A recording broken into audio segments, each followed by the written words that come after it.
currently the representative for Columbine. I'm grateful to the members of our Colorado delegation for being here. My dear friend, Representative Diana DeGette, Senators Bennet, and soon Senator Hickenlooper will also be joining us. And Gun Violence Prevention Task Force Chair, Representative Thompson, as well as gun violence prevention advocates you see joining us behind me as well. Special thanks to our guest from Colorado, Tom Mauser, who lost his son Daniel in Columbine, Kiki Leba, who had just started as a teacher when shots rang out on April 20th, 1999, and still teaches today at Columbine. He is joined by his wife, Callie Leba. 25 years ago, we lost 12 students and a teacher in a horrific mass shooting at Columbine High School in Littleton, Colorado. Today, I'm thinking about Cassie Burnell, Steve Kernow, Corey DePuter, Kelly Fleming, Matt Kechter, Daniel Mauser, Danny Rohrbaugh, Rachel Scott, Isaiah Scholes, John Tomlin, Lauren Townsend, Kyle Velasquez, and Dave Sanders, and all of their families, and the entire Columbine community. In 1999, what happened at Columbine was a rarity. Kids didn't wake up every morning afraid to go to school. They weren't forced to endure one active shooter drill after another. They didn't jump at loud noises or carry bulletproof backpacks around to protect themselves. Over the past 25 years, time and time again, we have faced one school shooting after another. After each, the one question always asked was, what should we have learned from Columbine? We had a chance after Columbine to say never again and mean it. Instead, Columbine turned into Sandy Hook, which turned into Marjorie Stoneman Douglas, which turned into Robb Elementary. Families in my district, like too many across the nation, are all too familiar with the devastating and lasting impacts of gun violence and the effect that it has on a community. From Aurora to Arapahoe High School to STEM School and Highlands Ranch, ours is a community that has faced immense tragedy time and time again. I'm proud that Colorado is leading in passing gun violence prevention measures in the state legislature, but we must do more at the federal level to save lives.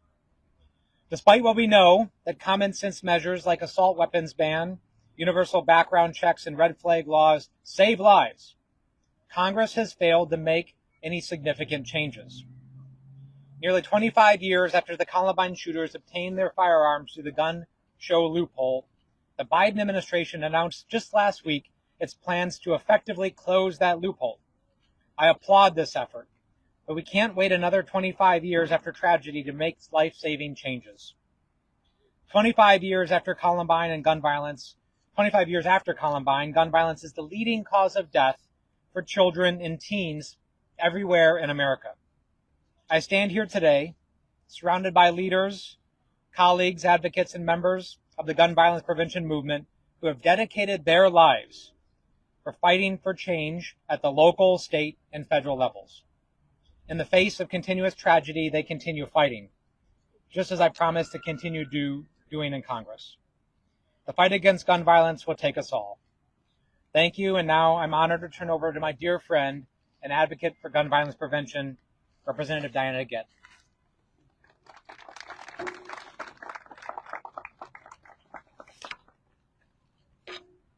Thank you, Jason. Thank you for bringing us all together here. I represented Columbine for many years before I turned it over to my dear friend and able ally, Jason Crow. So on April 20th, 1999, it was a beautiful spring day in Washington, D.C., much like today. I was a junior member of Congress that day, and I was sitting in my office over in the Longworth building, just right over there, as I watched the horrific events occur. And as Jason said, back then, we were naive. The students didn't know to run. The students didn't know what all of this meant. Today, unfortunately, students know all too well. Kindergartners are trained today what to do if there's an active shooter in their classroom. You heard the names. 12 students were shot down. 12 students and a teacher were shot down at Columbine. And the trauma that we have seen last to today. We're joined by Tom Mauser today. Tom's son Daniel was one of those students, and he'll talk in a minute. I've known Tom for 25 years. We've been compatriots in this. And he'll probably talk about this. But every time I've seen Tom Mauser in the last 25 years, including today, Tom is wearing his son Daniel's tennis shoes. And Tom's not going to stop wearing those shoes until we have common sense gun safety legislation at the national level. So in the 25 years since Columbine, more than 360,000 students have experienced violence at school. Jason told you about some of the well-known ones, but how sad is it that there's too many for us to mention in this press conference? And besides all of the kids that have experienced active shooters, think of the tens of thousands of kids who are subjected to fear and trauma because of what has gripped our nation. Students shouldn't be scared to go to class. Parents shouldn't say goodbye every morning thinking, will be this the last time I hug my baby. Gun violence prevention is not a partisan issue.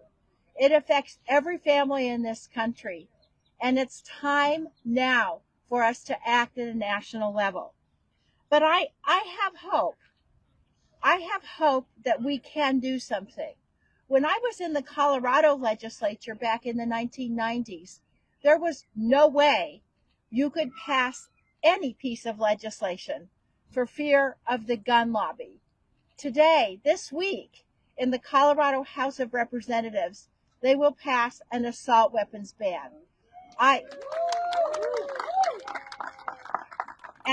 going to take a moment of personal privilege to urge the Colorado State Senate to pass this bill and to urge Governor Jared Polis to demonstrate that Colorado is now at the forefront. We have experienced so much loss in our state, but we can be the leaders showing Congress that we can and we will protect our little babies.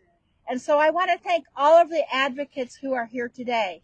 These folks standing back behind me said, we are not going to stop until we stop this violence. And the members of Congress who stand here with you today join you in that promise. We won't stop until every child in America is protected and safe from gun violence. With that, I'm so honored to introduce and commend my dear friend and a fierce advocate for gun safety legislation, Senator Michael Bennet. Thank you. Well, thank you, everybody, for being here. Thank you all for being here. Every time I'm in Colorado and I see those red shirts, I know somebody has come to take care of business. So we really appreciate your being here. And Tom Mauser and Kiki Leba, who are both here today. I just want to thank the two of you. That's what I guess I'd like to spend most of my time doing here today. We live in a democracy, and it only works if people are willing to raise their voices and lead and provide advocacy. And that's challenging under lots of circumstances, but taking on the gun lobby and taking on entrenched ways of doing business when your own son has been killed in one of these fights or battles or school shootings, or when you've lost colleagues, as Kiki has done, it takes an entirely different kind of strength. And every time that parents have come to see me after they've been through a gun shooting of their own, or students have come when their fellow students have been killed under circumstances not that dissimilar from Columbine, and they want to give up hope because of how hard it seems to persevere. The examples that I have are the examples of Tom Mauser and Kiki Leba. That's an example that we all have. I think we owe them a round of applause for the work that they've done over the last 25 years.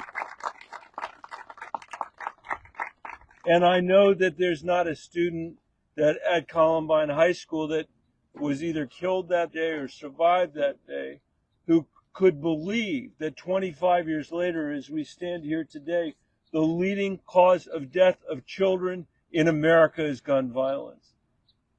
That should shock our conscience. That was not the leading cause of death in America of children 3 years ago or 5 years ago. It wasn't when I was the superintendent of the Denver Public Schools. It wasn't when Kiki started to teach. It is the leading cause of death in children today in America. No other country can say that about kids. No other country in the world is a place where kids grow up feeling at risk when they go to school, the way they feel at risk when they go to school. My daughter Caroline, this is the end. My daughter Caroline was born the year before Columbine happened. She's now 25, turning 26 this year.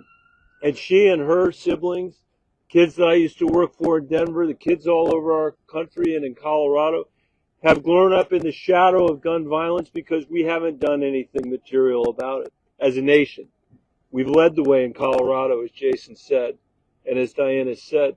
But if a Western state can pass these sorts of reforms, surely we can pass them here at the federal level. And when we do, and when we will have Tom Mauser, and we will have Kiki Leba, and we will have the moms in these red shirts that have never given up to thank for that, because they will have shown that democracy actually works. And for that, I think we owe them all a debt of gratitude. Thank you very much for having me here today.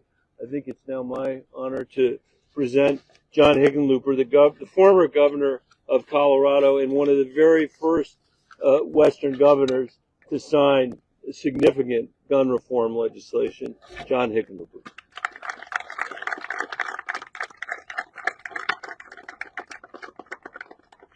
And I'll not repeat what's already been said. I want to recognize and appreciate Jason and Diana. The work they've done and continue to do is remarkable. I can say the same thing about Michael Bennet. And I can certainly say the same about Kiki Leba and Tom Mauser. When I was governor of Colorado, we were able to make some advances, universal background checks. We banned large capacity magazines. But even then, it felt insufficient, and it seems even more so.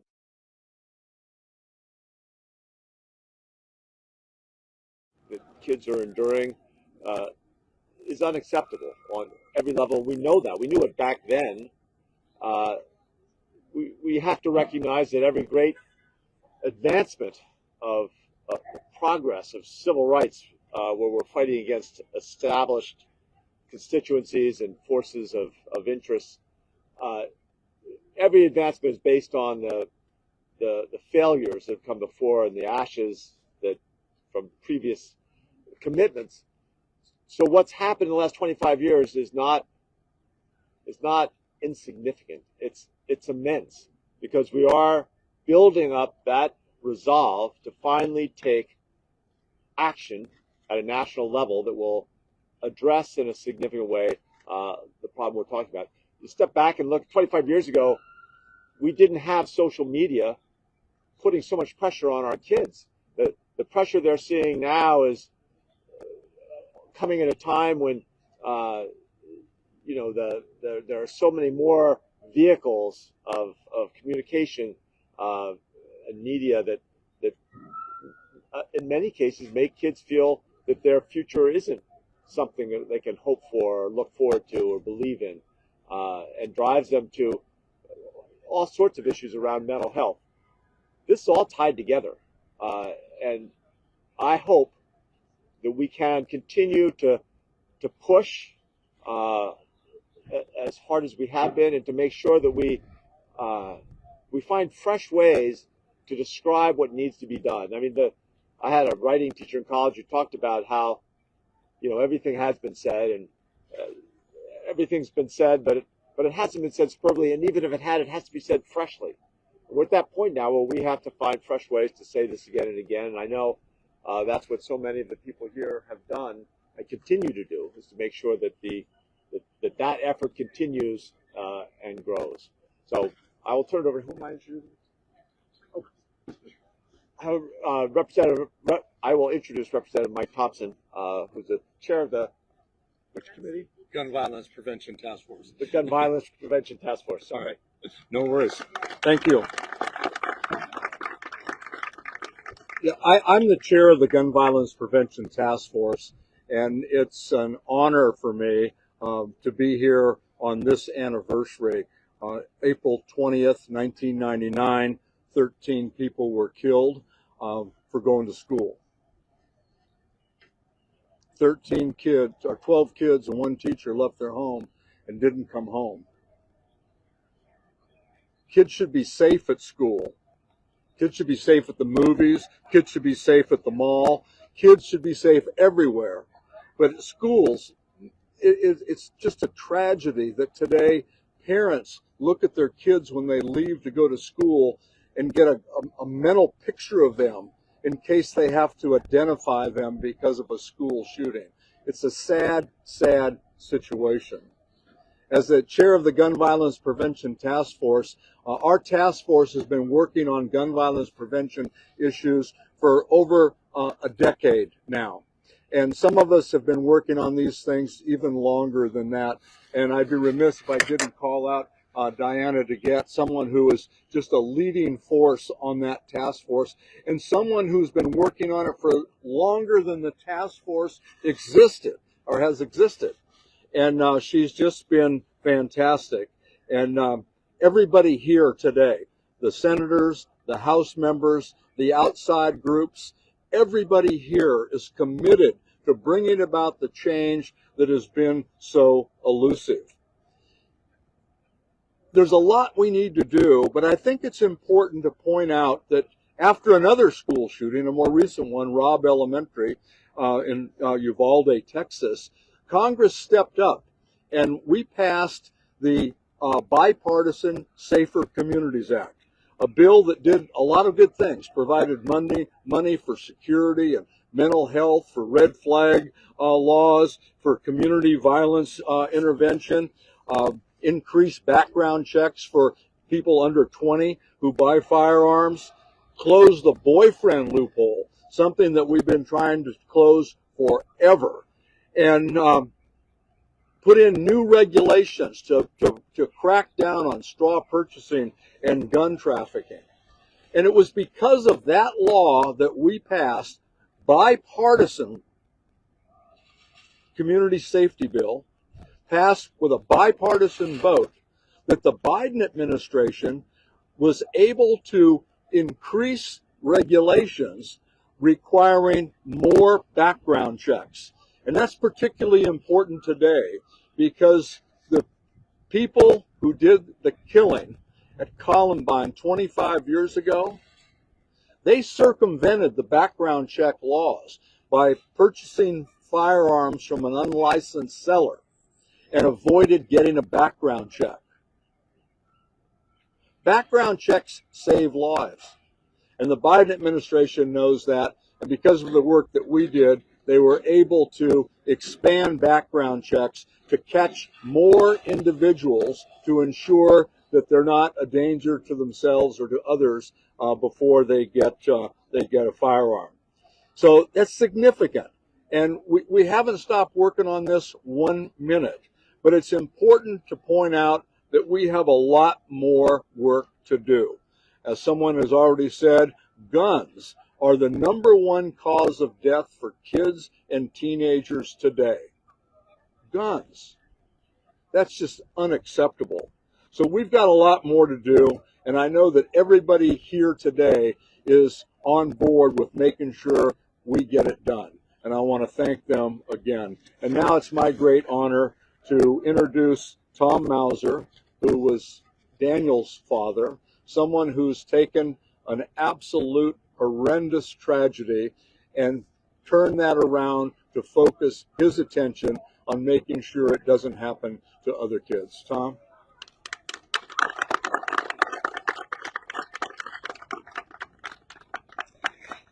Thank you, and thank you, Jason, for organizing the event here, and thanks to all of you for being here today. You know, I came here this week to remind the nation of the lives that were lost at Columbine, because I don't want you to forget their names. Not the names of the killers, the names of the victims. And I think the names bear repeating again. Cassie Bernal, Stephen Kernall, Corey DePuter, Kelly Fleming, Matt Kechter, my son Daniel, Dan Warbaugh, Isaiah Scholes, Rachel Scott, John Tomlin, Lauren Townsend, Kyle Velasquez, and the hero teacher, Dave Sanders. I also came here this week to say that the Columbine story is not over. It's not over. While we've had to return to our lives in some way, we still continue to mourn our losses. And for some in the community, not just those who lost a loved one or who were injured, but for all the community, we're talking about, in many cases, PTSD, trauma, suicide, drugs and alcohol as a result of what happened. I know of a number of lives. It would probably be different lives today if it hadn't been for Columbine, because of the impacts of a tragedy like this. The story is not over. I also came here and hoping that maybe I would be getting a response yesterday from the NRA. I wrote a letter to the NRA 1 month after Columbine. Didn't get a response. After a number of times I was told that I would get a response. Didn't get a response after meeting Wayne LaPierre in 2000 and handing him a copy of the letter. No response, no response. Went back to them and was arrested twice in their parking lot for trespassing, because they would rather have me arrested than talk to me and respond. I wrote again this past month, and again, no response. The story is not over. I also came here to give thanks for this first bit of significant legislation that we have seen in almost 30 years. 25 years after Columbine, we finally at the national level see the closing of the gun show loophole, and we see stronger background checks. And yet I would remind people, that's 25 years after Columbine. It took 25 years to get here. We cannot wait another 25 years to get significant gun safety legislation. We can't wait. The story is not over. The story's not over. Not just for Columbine and the Columbine community, but in the case of all gun violence. It's important for people to know that for the people who've lived through gun violence, the story is never over. Thank you.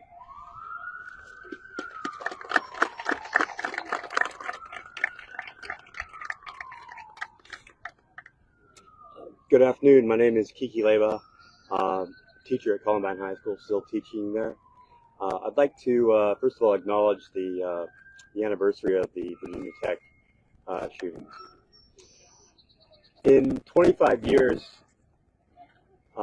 we've learned many lessons, but something that is significant for me is that the impact of gun violence lives long beyond the day of the tragedy, and it is a painful, difficult, and lonely journey for this community in the aftermath of gun violence.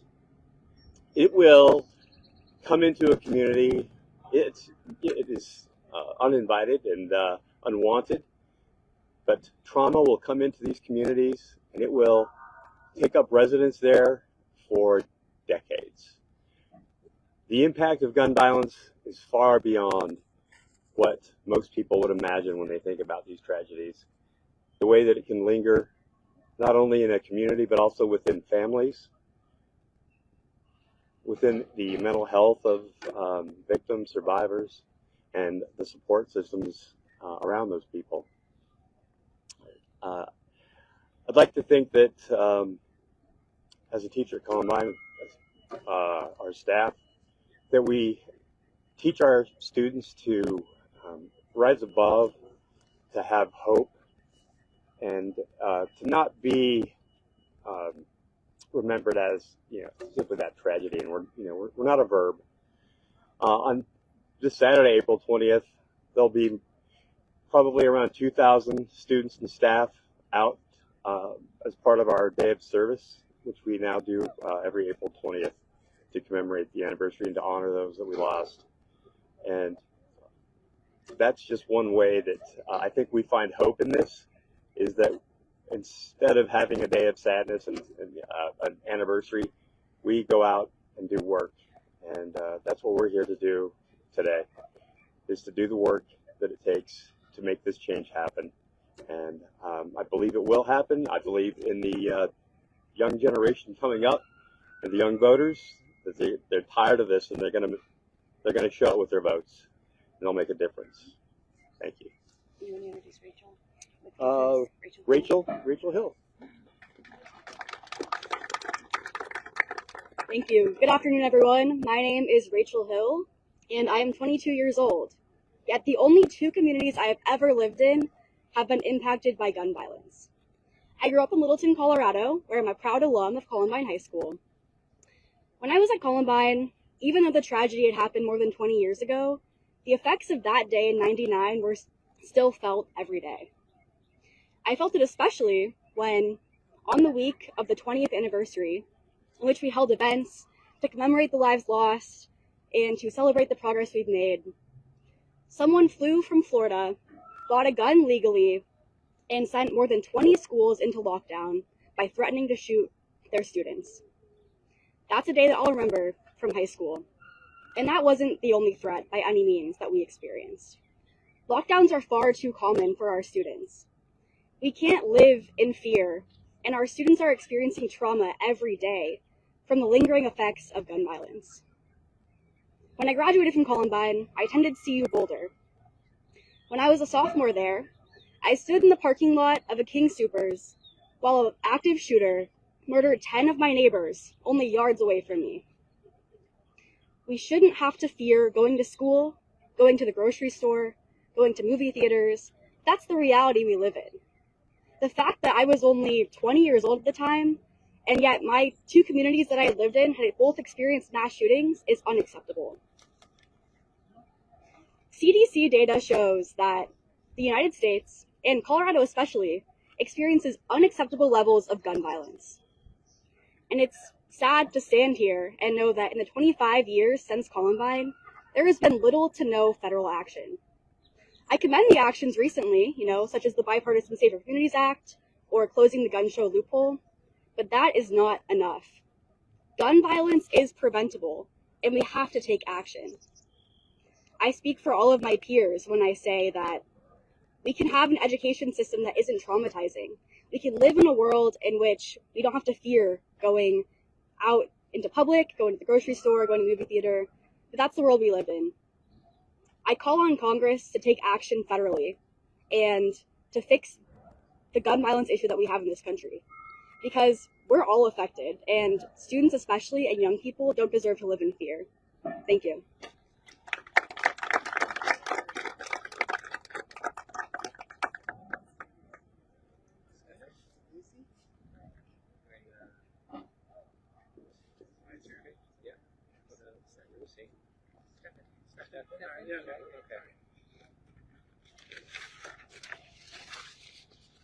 My name is Stephan Abrams. I'm the National Chapter Coordinator for Brady's youth-led initiative, Team Enough. And my generation has grown up in the shadow of the devastation at Columbine High School, whose 25th anniversary we commemorate today. We're often called Generation Lockdown because we spend our childhoods learning how to run, hide, or fight in case our classroom is next. As mentioned before, since the shooting at Columbine, 360,000 American children have experienced school shootings.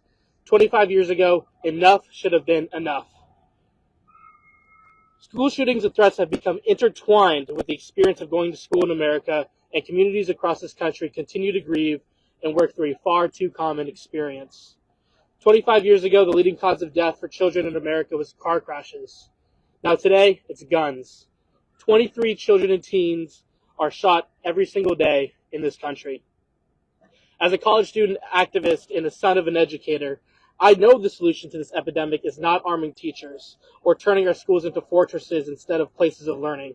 We need to change America's laws, change the gun industry, and change American hearts and minds about firearms.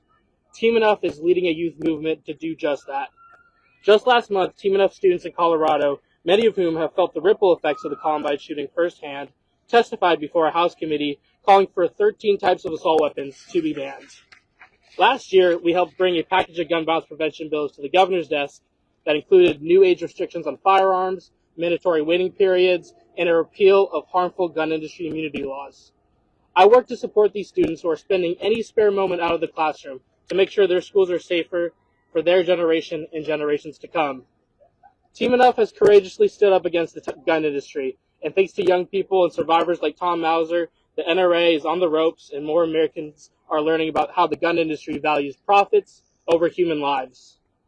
As I've learned more about Tom, I wish all of our elected leaders approach this issue with the same amount of strength, courage, and compassion as him. Imagine what we could do if all of our leaders woke up every day with the same level of urgency to solve the biggest cause of death for children in this country. I want to thank the courageous gun violence survivors like Tom, Kiki, and Callie, and the support of all of you. Soon, we will no longer be known as Generation Lockdown, but the generation that ended gun violence. Thank you.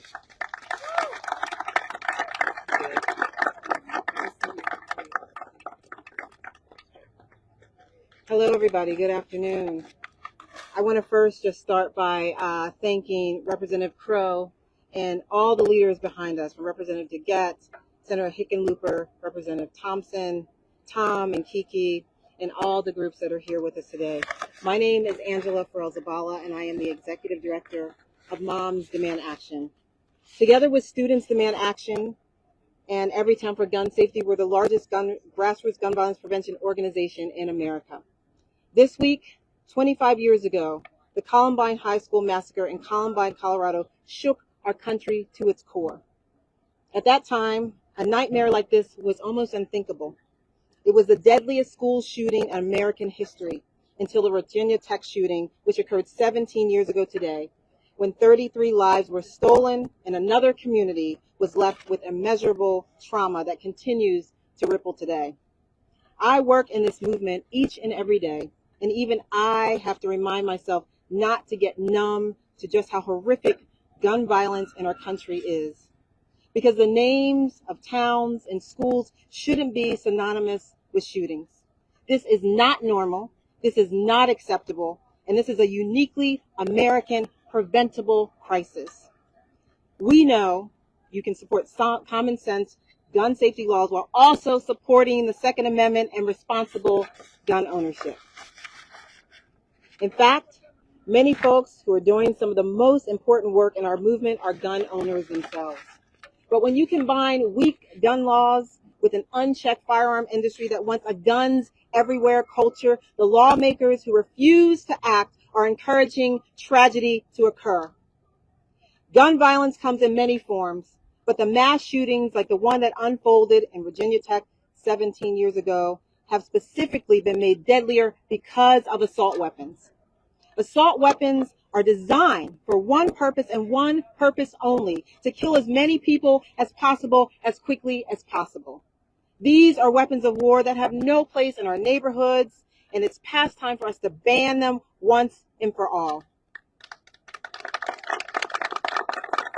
And to those who argue against that, I want to ask, how many more communities have to be shattered before you act? Because we've already had more mass shootings than calendar days this year. More mass shootings than calendar days this year. I've traveled all over this country, red states, blue states, small towns and cities, and I can tell you one thing. I have never met a single person who wants to accept that this reality is our normal. Not one person. It's because of that overwhelming support that the gun violence prevention movement has made incredible strides in recent years. With the Biden-Harris administration leading from the White House, Congress broke nearly a decade, several decades logjam, nearly 30 years, to pass life-saving, bipartisan, I'm going to say that again, bipartisan gun safety legislation.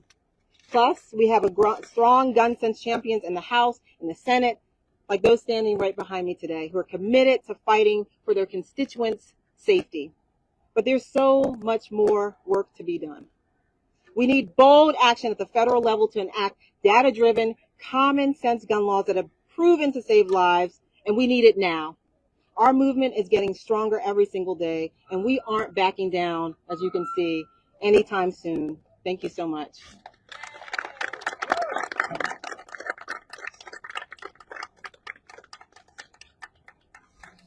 Okay, we have a few minutes before votes, I think, unless someone says we have to get going, but there is. Yeah, so a couple of questions, if there are any, from the group here.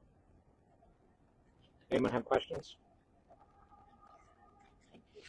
No? Okay, well, thank you, and I know a lot of the advocates will be around if you wanted to talk to them as well. Thank you. Thank you.